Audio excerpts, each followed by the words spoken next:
Hello and welcome to this week's spelling test where you are looking at words with the sh sound where it's spelled CH.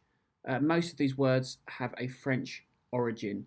Here we go. Spelling number 1, the word is chic. The bloggers were dressed incredibly chic. The word is chic. Spelling number 2, the word is chamois. The chamois left the car looking scratch-free and shiny. The word is chamois.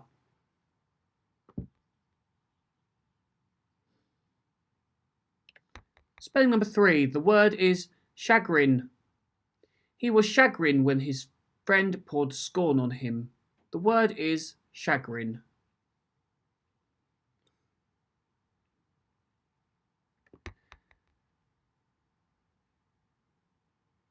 Spelling number 4, the word is champagne.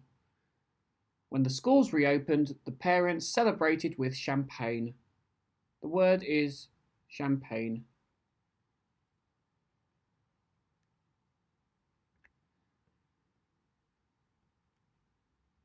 And spelling number 5, the word is machinate. Guy Fawkes met with his fellow conspirators to machinate against James I. The word is machinate.